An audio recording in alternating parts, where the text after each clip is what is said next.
एक समय था जब घर घास और मिट्टी से बनाए जाते थे, लेकिन आज के जमाने में जब घर, बिल्डिंग या फिर ब्रिज आदि बनाए जाते हैं तो उसमें अच्छी क्वालिटी की सीमेंट और मटेरियल का इस्तेमाल किया जाता है ताकि वह घर और बिल्डिंग बिना किसी प्रॉब्लम के मजबूती के साथ सालों साल तक खड़े रहें।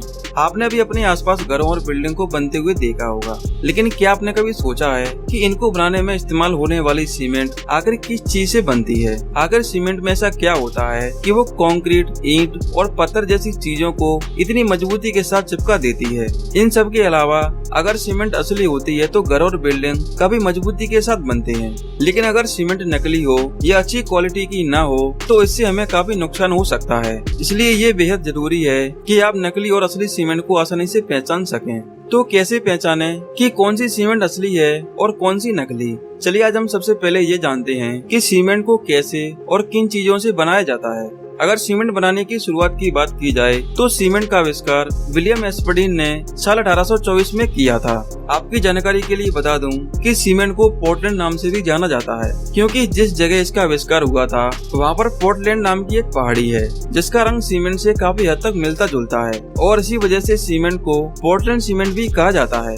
वेल सीमेंट बनाने के लिए 4 चीजें बेहद जरूरी होती हैं। सबसे पहली चीज है लाइमस्टोन। इस पत्थर में कैल्शियम कार्बोनेट की मात्रा काफी ज्यादा होती है। दूसरा मटेरियल होता है लेटेराइट। ये देखने में बिल्कुल लाल मिट्टी की तरह ही होता है, लेकिन इस मिट्टी की एक खासियत होती है कि इस मिट्टी को पकाया जा सकता है। इसके बाद आता है सेलस्टोन। ये एक तरह का काला पत्थर होता है जो कि आसानी से कहीं पर भी मिल जाता है। और आखिर में आती है लाल मिट्टी यानी कि रेड मड। सीमेंट बनाने के लिए इन सभी मटेरियल्स को पहाड़ों को तोड़कर, खोदकर या माइनिंग करके निकाला जाता है। यहाँ तक कि कई बार तो पहाड़ों को तोड़ने के लिए बम ब्लास्ट तक का भी इस्तेमाल किया जाता है, जिससे पहाड़ों के टुकड़े टुकड़े हो जाते हैं।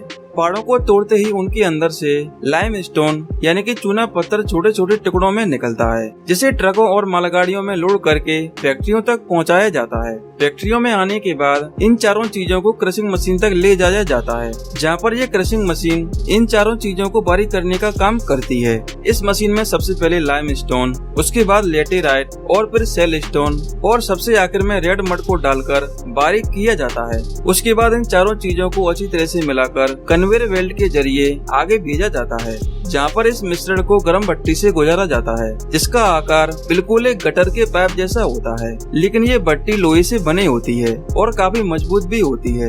इस भट्टी का तापमान 1500 डिग्री सेल्सियस से लेकर 1600 डिग्री सेल्सियस तक होता है। इतने तापमान पर जब इस मिक्सचर को भट्टी में गर्म किया जाता है तो ये बिल्कुल गर्म लोहे की तरह दिखाई देता है। इस प्रोसेस को करने से मिश्रण में मौजूद सारे केमिकल बॉन्ड्स टूट जाते हैं और इन बॉन्ड्स के केमिकल रिएक्शन से एक नया मटेरियल बनता है जिसे कंगर या क्लिंकर कहते हैं। जब ये मटेरियल भट्टी से बाहर निकलता है तो ये छोटे छोटे टुकड़ों के रूप में होता है। इन सारे टुकड़ों के बाहर निकलने के बाद इन्हें बड़े ग्राइंडर मशीन के जरिए फिर से पीसा जाता है।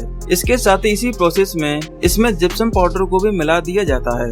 इस जिप्सम पाउडर को सीमेंट में इसलिए मिलाया जाता है क्योंकि जब हम सीमेंट का मिक्सचर बनाते हैं तो ये जिप्सम उसे जल्दी से गाढ़ा नहीं होने देता। लेकिन अगर किसी सीमेंट में जिप्सम पाउडर नहीं मिलाया जाता या फिर कम मात्रा में मिलाया जाता है तो उससे सीमेंट का मिक्सचर जल्दी गाढ़ा होकर खराब हो जाता है। सीमेंट में जिप्सम मिलाते ही फाइनली सीमेंट बनकर तैयार हो जाती है। सीमेंट बनने के बाद इसकी पैकिंग की जाती है और पैकिंग करने के लिए वर्कर्स सीमेंट के पैकेट को मशीन में लगाते हैं और ये मशीन उन पैकेट्स को ऑटोमेटिकली भरकर बाहर निकाल देती है। उसके बाद आप इन पैकेट्स को घर बनाने के लिए इस्तेमाल कर सकते हो।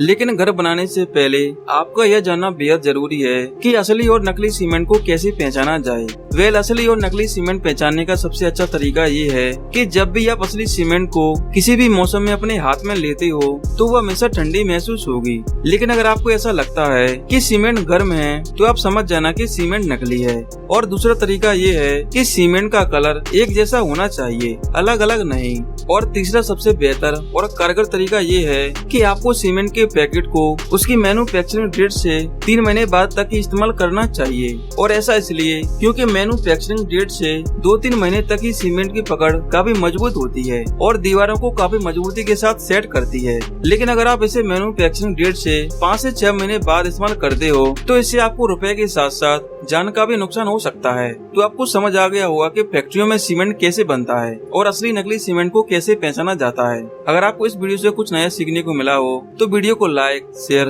और चैनल को सब्सक्राइब करके बेल आइकन को जरूर दबाना। और आप हमारे इन वीडियोस को भी चेकआउट कर सकते हो, जो कि काफी इन्फॉर्मेटिव है। And thanks for watching.